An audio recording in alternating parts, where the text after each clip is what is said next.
Good morning. This is Jason Dean coming live at you again for another Film Fanatic show. It is 11:43, April 29th. Hope everyone's doing good. So I just finished doing a video on another video in this new series called VHS Corner, where I've been covering VHS tapes that I've been watching. And it's been fun. I've been kind of going through some of the old VHS tapes. I have a shit ton of VHS tapes. A lot of different genres, but I got some really good horror films. So I've been kind of watching some of those and uploading some new videos, like kind of reviewing some VHS tapes.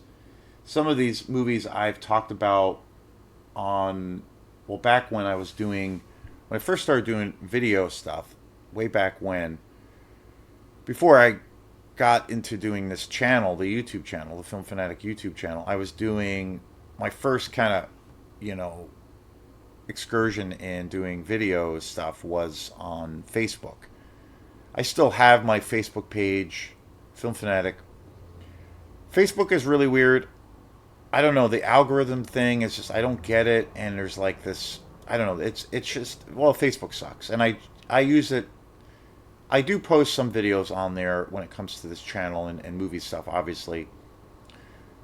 I guess I mainly use it for music stuff, promotion stuff, and Instagram.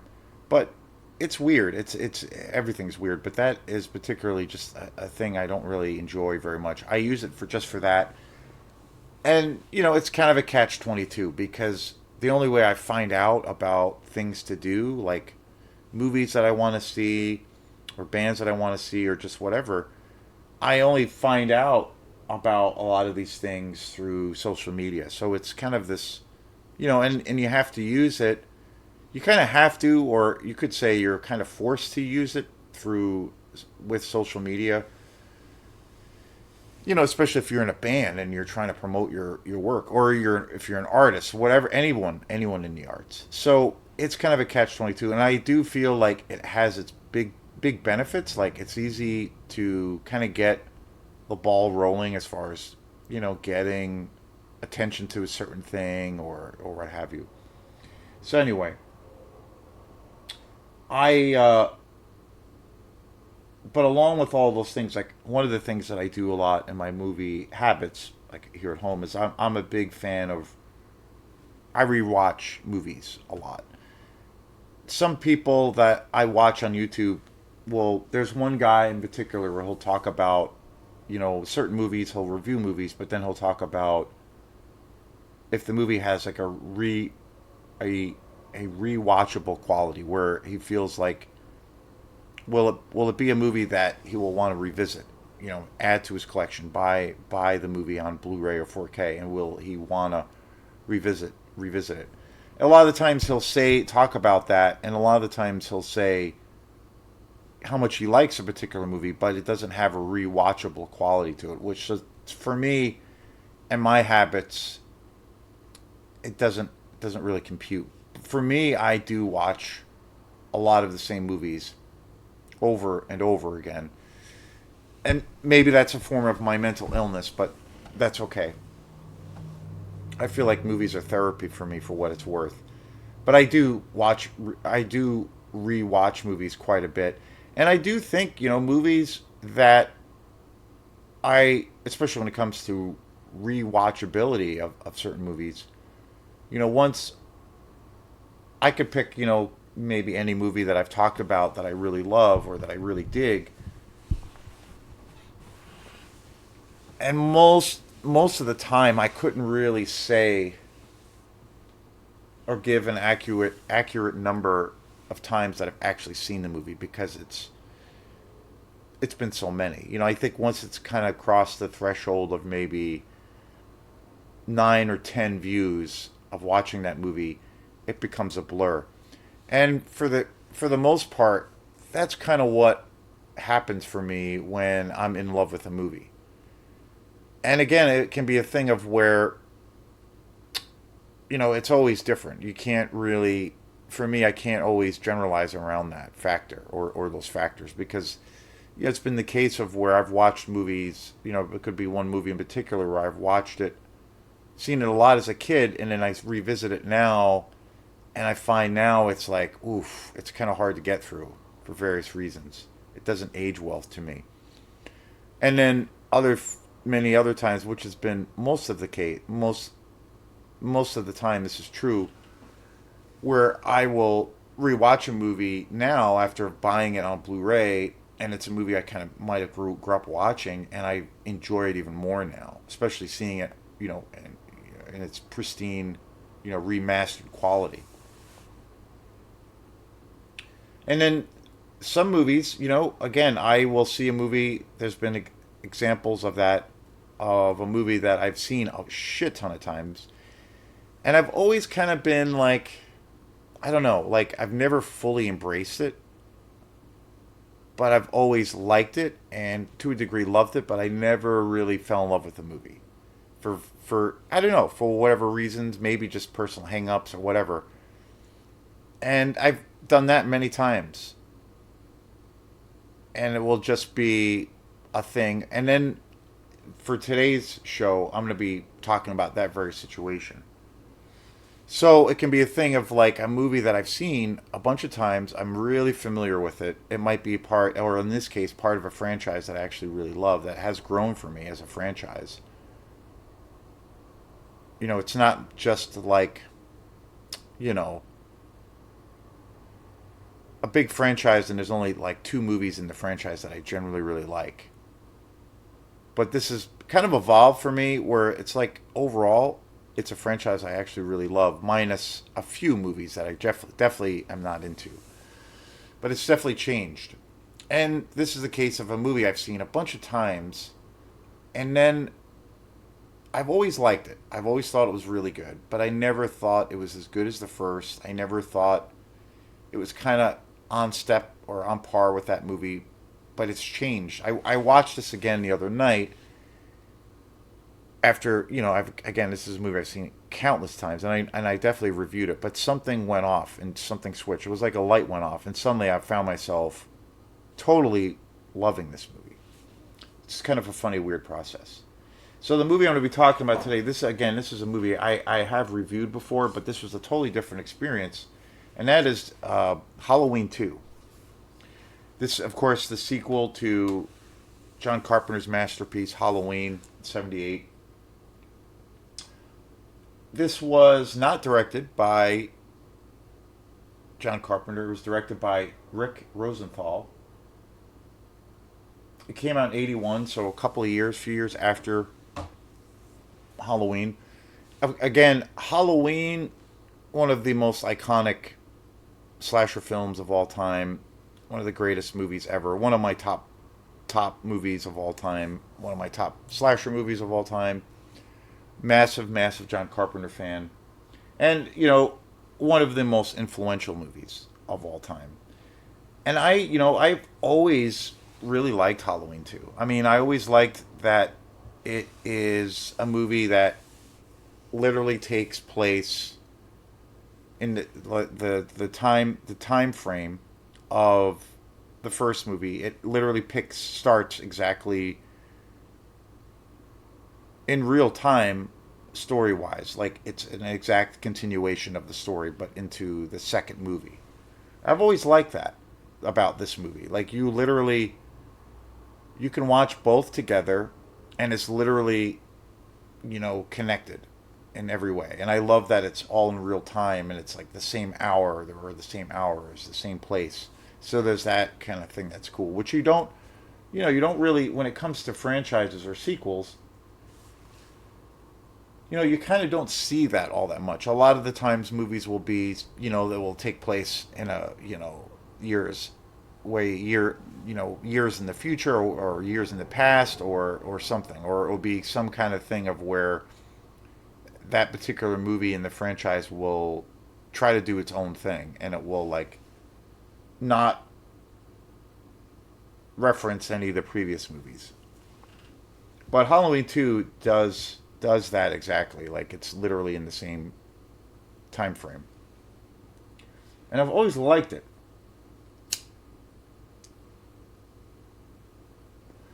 But I have to say, the last time I watched Halloween 2, and again, it's a movie that up until just recently, which is weird, and very surprising. And this has happened to me before. I've always liked it. I honestly, I've never loved Halloween 2. I always thought it was good. And I think some of the reasons that I felt like the last time before watching it, I watched Halloween 2 and I got this pretty good, it's a pretty good quality DVD, Blu-ray that I got of Halloween 2. I got this, I think I got it at Goodwill. Yeah, I think I got this quite a few years ago, Halloween 2. I think I got this at Goodwill for $5. And up, and I've had this for a long time, but even before I had bought this on Blu-ray, I had seen this movie, a shit ton of times. It was kind of one of those slasher movies I grew up watching.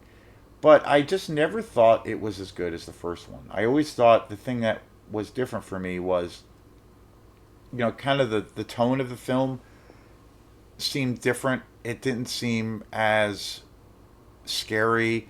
I never thought it was as good because it wasn't John Carpenter directing the movie. I thought some of, you know,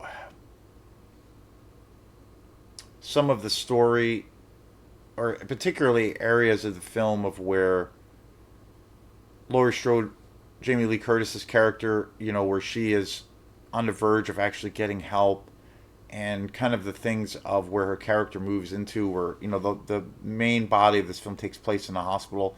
I thought were a little bit stupid and ridiculous. There was, so I don't know. I always felt like it was good, but just not great. And the last time I watched this movie before this past time, it was on Halloween, and I watched this past Halloween from 2025. I sat and I watched the first one, John Carpenter's, and then I watched Halloween 2 back to back. And I just felt like the quality just went down because of those reasons, because it just didn't have John Carpenter at control at the helm. He wasn't really interested in directing this movie, and he's talked about it, and all of these things, and he wanted to kind of like let it go a little bit. And so I just felt like it was good, but just the quality just always sank down. But I've always liked it. I've always liked it. And I have to say, it's totally changed for me and it's interesting because just recently I was watching a review, like kind of a ranking of the Halloween movies by a YouTube guy that I like a lot, Pizzawell, who mostly does horror films, and he does a lot of extensive work on like movie rankings and all of this stuff. And he did one on Halloween, and he was talking about Halloween 2 and how much he really loved this film, really talked it up. And he also said that to some degree he almost likes Halloween 2 more than the original. I was just like, whoa. But he really talked about, he made a lot of good, interesting points about the movie. And it kind of stuck in my head where I was like, you know what? I don't know. Maybe I really need to give this movie another really big chance.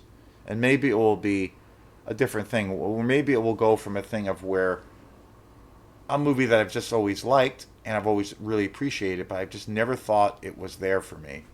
So I decided to watch this movie again cold. I didn't watch any other Halloween movies.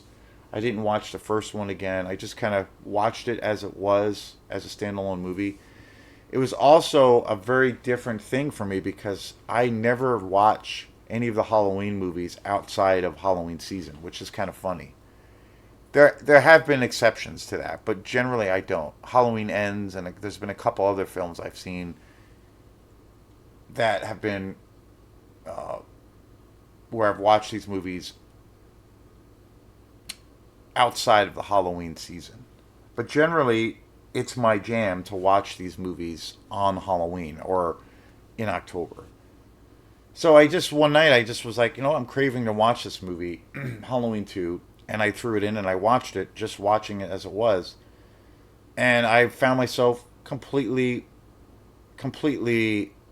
in love with this movie. And now I think this movie is amazing. And I think that this movie is just as good as the original, if not better. I think it's such a great film because it really is a standalone movie. It has such a good thing with this cohesive tie to the plot of the original. I love the aspect of where when you throw it in, when you watch Halloween 2, it literally starts at the third act or the climax of the original. And it's great. It just automatically pulls you in. The other thing that really stood out for me again, watching this again, and why it just clicked, and it's funny talking about it because I've seen this movie fucking so many times that I can't even count, but it just yet it clicked, totally clicked. Is the atmosphere? I just think the atmosphere is great. It's got a lot of suspense. The set piece mainly, or the main action, the main part of the story takes place in the Haddonfield Hospital where Laurie Strode has been brought. And there's one sequence which I've always loved, but watching it this time in this kind of new, I guess, mindset or mind frame was so intense and so suspenseful. But it's the sequence of where there's a security guard at the hospital and he suspects, he's kind of making the rounds of the hospital, checking on the building and, you know, doing his thing, making sure things are secure. And there's this whole like pretty lengthy sequence in this movie of where he realizes that somebody or something has broken into the hospital. And that whole sequence is absolutely riveting. It really is. It's so suspenseful. I almost think that sequence is almost more suspenseful than most things, you know, in the entire franchise. It's an incredible sequence. It's very suspenseful. And there's a series of sections in this movie where the suspense level is cranked all the way up. And the other thing that really stood out, and again, this is something I've always thought was great about it, but it really, really jumped out at me for whatever reason, were the kills. I think the kills in this movie are just extraordinary. Really, really good. Really brutal. But the atmosphere is so good. It's got this great tension and suspense throughout. And I'm like, man, what the hell? What the hell? So I just wanted to do a video just talking about this movie that I have talked about, but I had this totally unique experience. And I guess I could say too, I have to thank Pizzawell for you know, I guess expanding my thoughts or opinion on Halloween 2 because I've always thought it was a good solid movie. Now that I've seen it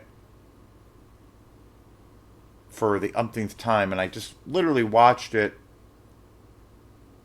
cold, didn't watch any other of the other films in the franchise. Just watched it as it is as a standalone movie and I had a completely awesome experience. Yeah. I think it's just as good, if not better, in some ways. Some of those sequences, like I talked about, are just tremendous. The music's really great. The performances are great. The cast is really good. The kills are really awesome. The main thing is the suspense in this movie, and it's definitely the atmosphere. The atmosphere is super cool in this movie. So, and I love the music. They use Mr. Sandman, which I think is super cool.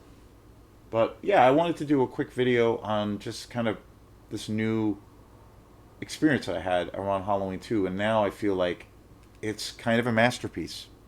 And it's an amazing, the slasher genre is my favorite, and I feel like, yeah, this is kind of the cat's meow. So thanks again. Peace.